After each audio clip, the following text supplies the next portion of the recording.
El Beato Santos de Urbino, hermano lego franciscano, 14 de agosto. La vida del Beato Santos de Urbino ofrece admirables contrastes. El noble retoño de la ilustre familia de los Brancacini, conocida más tarde con el nombre de Giuliani, morirá más tarde como humilde hermano lego en el seno de la familia franciscana. Y el hombre que en los umbrales de la vida manejó la espada para ejercer un derecho de legítima defensa, no conocerá, al final de su carrera, más armas que una pobre cruz de palo que le recuerde la pasión del divino Redentor.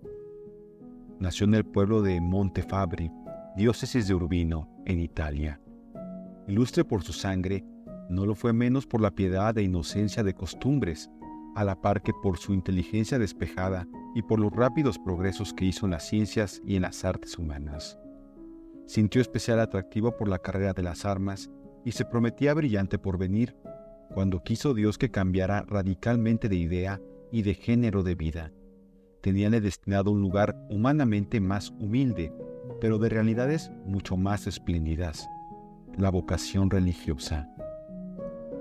Aquel cambio repentino sobrevínole a consecuencia de un desagradable suceso que imprevistamente le ocurrió cuando contaba unos 20 años de edad. Penitencia por un homicidio involuntario. Un día, por motivos y en circunstancias que la historia desconoce, hallóse frente a frente con su padrino que, armado de espada, le amenazó de muerte. Puesto nuestro joven en trance de legítima defensa, echó rápidamente mano de su propia espada y, más ágil sin duda que su contrario, trató de reducirlo, para lo cual hirióle en la pierna. Sin embargo, a consecuencia de la herida, murió el padrino pocos días después. En realidad, nuestro joven no era culpable, pues se había limitado a rechazar al injusto agresor. Sin embargo, experimentó por ello tales remordimientos que determinó abandonar el mundo y el brillante y lisonjero porvenir que la vida le ofrecía, para consagrarse enteramente al servicio del Señor, lejos de aquellos peligros que suelen acarrear las pasiones. La orden franciscana le pareció la más conforme con las aspiraciones de su alma, que no eran otras que vivir vida penitente y desconocida de los hombres en la intimidad del retiro y en el trato continuo con Dios. El hermano converso. Nadie ignora que en las órdenes religiosas, especialmente en las antiguas, hay religiosos sacerdotes dedicados a las funciones de su ministerio y otros religiosos llamados conversos o legos, que no reciben los órdenes sagrados y viven ocupados en los diferentes empleos y trabajos manuales propios del monasterio. Dispuso San Francisco de Asís que entre sus religiosos no hubiera categorías y que, por consiguiente, tanto los miembros investidos de la dignidad sacerdotal como los simples hermanos legos vistieran el mismo sayal, se sentaran a la misma mesa y tuvieran igual lecho. Sin embargo, es natural que, debido a sus ocupaciones, el religioso sacerdote lleve vida más ostensible que el simple lego, y por lo mismo puede ocurrir que las virtudes de éste permanezcan más fácilmente ignoradas o que sean menos conocidas, como consecuencia de aquella vida más retirada y humilde.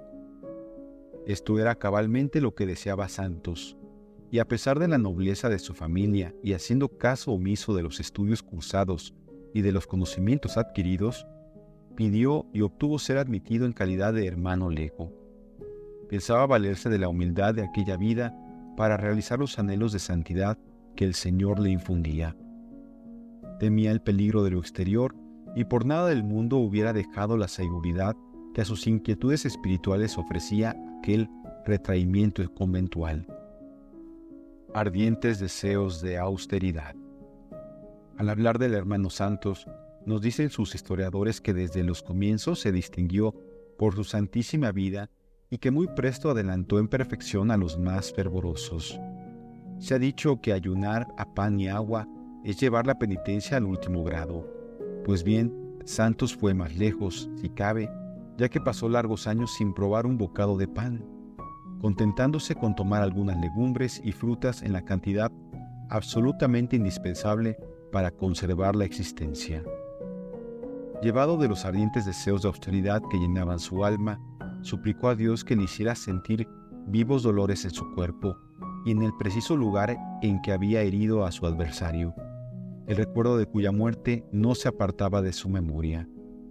Oyó el Señor el ruego de su siervo, el cual tuvo que soportar hasta la muerte las molestias de una dolorosísima úlcera aparecida en el muslo, sin que humanamente hablando nadie pudiera explicar su origen. Cuantos medios tomaron los superiores para curarle o al menos aliviar al paciente resultaron inútiles.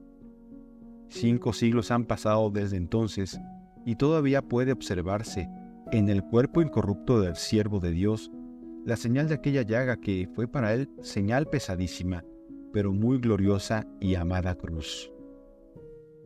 El maestro de los novicios legos. Generalmente, ya antes lo hemos apuntado, la vida del hermano lego se desliza en la oscuridad y en el silencio del claustro. Incluso sus virtudes parecen tener menos brillo.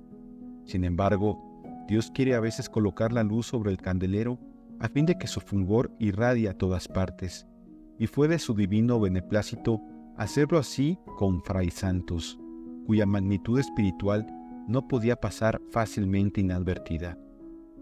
Echóse de ver desde el principio que era hombre de Dios a quien una profunda humildad ponía al abrigo de muchos peligros.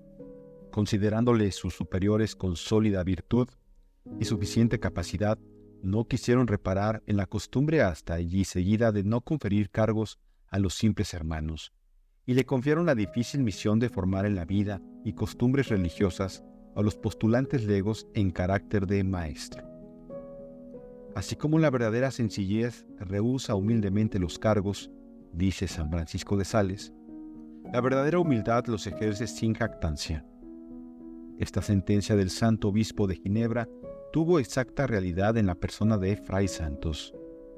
La confianza que en él habían depositado los superiores no salió fallida y le hubieran dejado en el cargo mucho más tiempo si su humildad no se resistiera ante el espanto que tal responsabilidad le producía.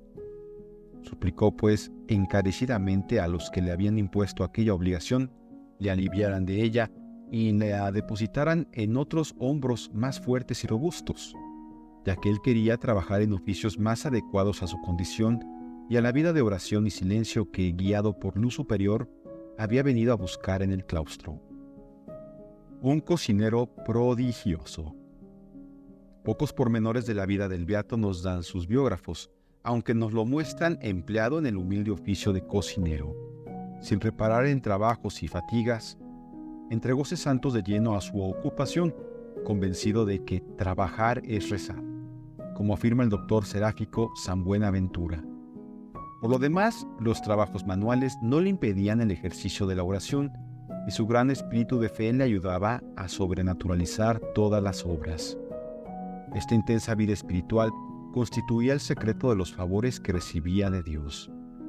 Hubiérase dicho que el Todopoderoso había abandonado en manos del humilde hermano su dominio sobre la naturaleza, hasta el punto de permitirle obrar estupendos milagros, siempre que las necesidades del convento o la conveniencia lo demandaban. Cierto día en que la santa pobreza, tan amada de San Francisco, visitó el convento con la más completa penuria, era llegada ya la hora de preparar la comida y no había en la cocina ninguna provisión de boca. Recogióse el santo cocinero en la presencia de Dios por breves momentos y luego, con la mayor naturalidad del mundo, mandó al religioso ayudante que fuera a buscar hortalizas a la huerta. El sumiso hermano se abstuvo de hacer la menor observación, pero no pudo reprimir una sonrisa pensando en la candidez del cocinero, que le mandaba traer lo que juntos habían sembrado el día anterior. Pero su sorpresa fue enorme al ver que las hortalizas ofrecían hermosísimo aspecto. La comida de comunidad fue aquel día excelente, al decir del padre Wading, célebre cronista de la orden franciscana. Una mañana, después de poner la olla al fuego, se retiró a un rincón de la huerta para entregarse a la oración. Como se acercara la hora de comer, se volvió a la cocina, pero halló la marmita rota.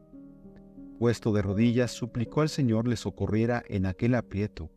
Levantóse luego y vio que en uno de los trozos quedaba como media escudilla de caldo.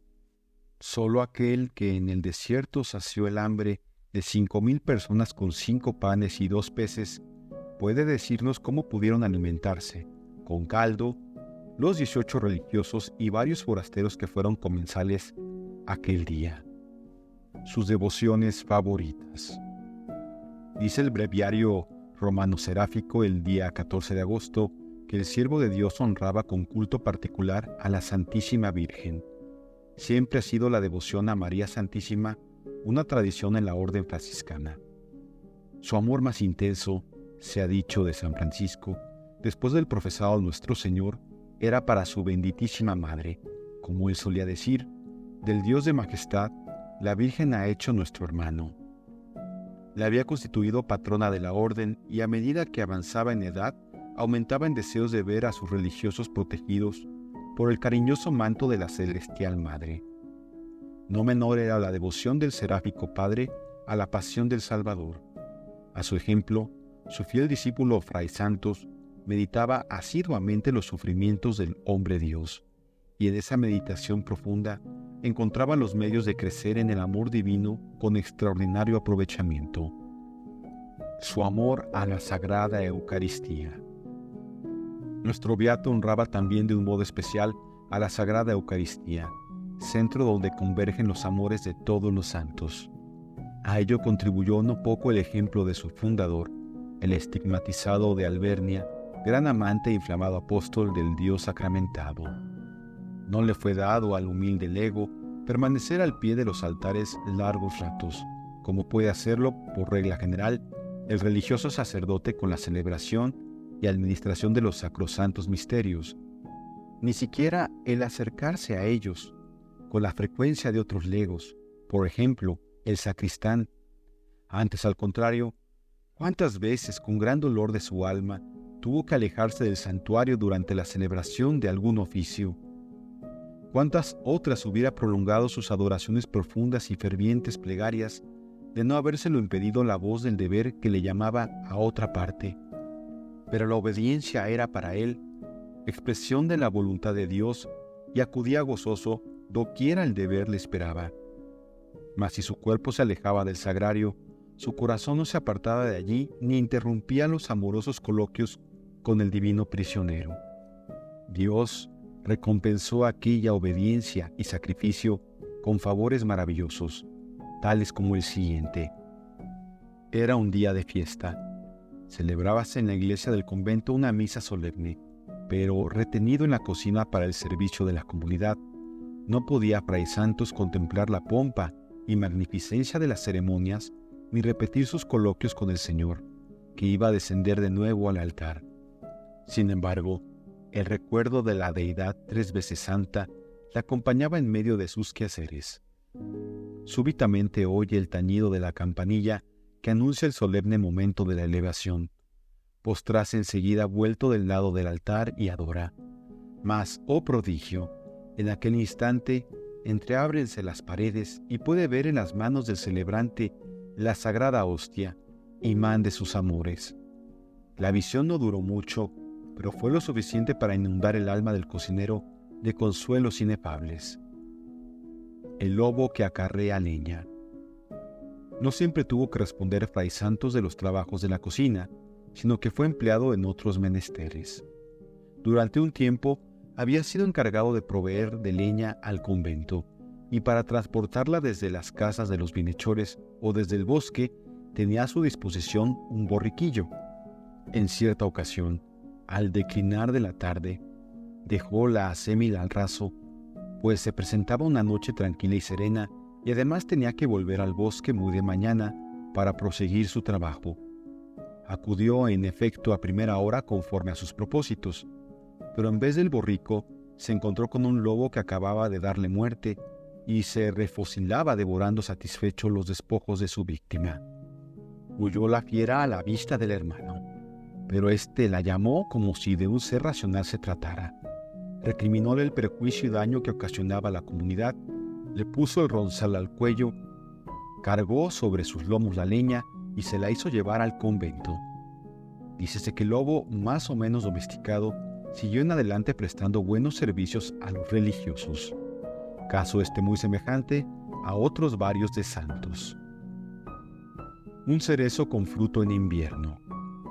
Figúranse algunos que los santos desconocen en esta vida las dificultades y molestias propias a todos los hijos de Adán.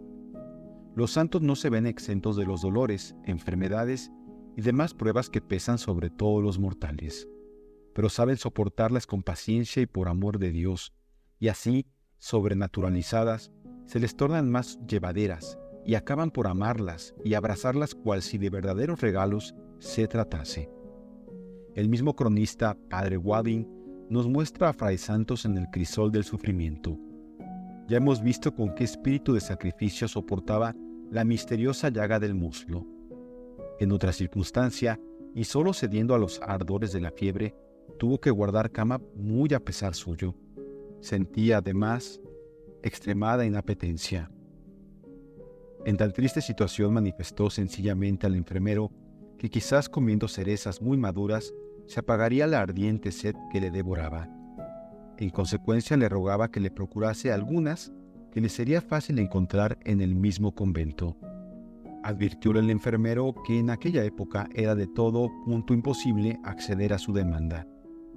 Como insistiera Fray Santos, bajó el enfermero al huerto y con gran asombro vio un árbol del que pendían cerezas hermosísimas. No dudó que Dios había obrado un milagro para aliviar los dolores de su fiel siervo.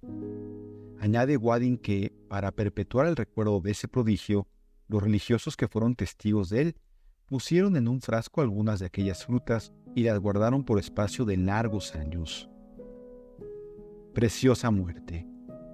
Trabajosa y mortificada en sumo grado, había sido la vida del hermano Santos, que nunca regateó sacrificios cuando se los exigía el servicio de Dios. Además, la llaga de la pierna, fruto de ardientes plegarias, le fatigaba mucho. Todos cuantos esfuerzos se hacían para mejorar su salud y fortalecerle resultaban inútiles. Dios nuestro Señor lo quería para sí, y las humanas medicinas carecían de verdadera eficacia.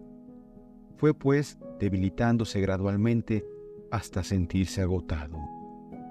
Tendría unos 40 años cuando, a mediados de agosto de 1390, se durmió en la paz del Señor en el convento de Santa María de Scotaneto, sitio en las cercanías del monte Baraccio, diócesis de Pésaro en las Marcas, lugar apacible donde había pasado casi toda su vida religiosa.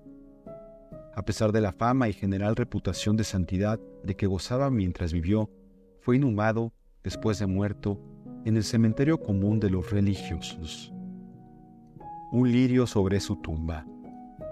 Un lirio de extraordinaria hermosura que floreció espontáneamente sobre su tumba atrajo la atención de los fieles, que en ello vieron un signo patente del valimiento de que ante Dios gozaba.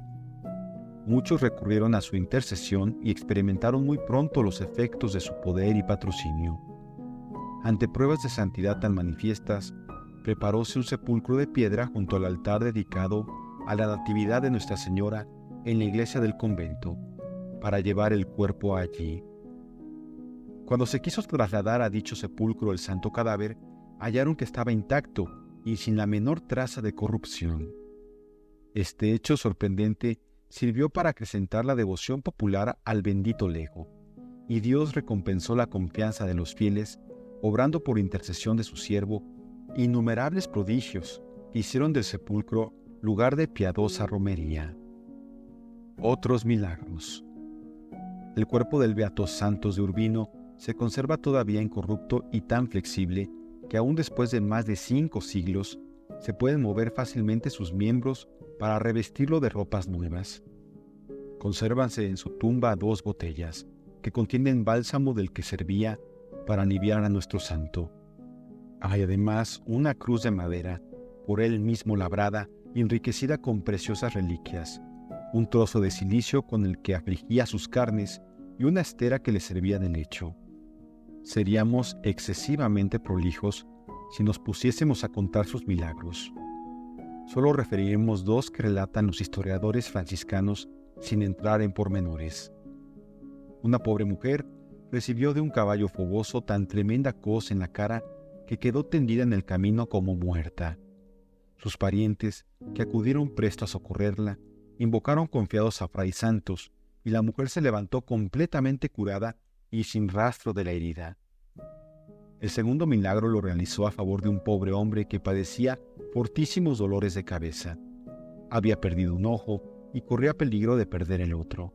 En tan grave aprieto, tuvo la feliz idea de acercarse al sepulcro del santo, apoyó en él la cabeza y quedó instantáneamente curado. El Papa Clemente XIV aprobó el 18 de agosto de 1770 el culto que desde largo tiempo atrás se le tributaba. Celébrase la fiesta el 14 de agosto.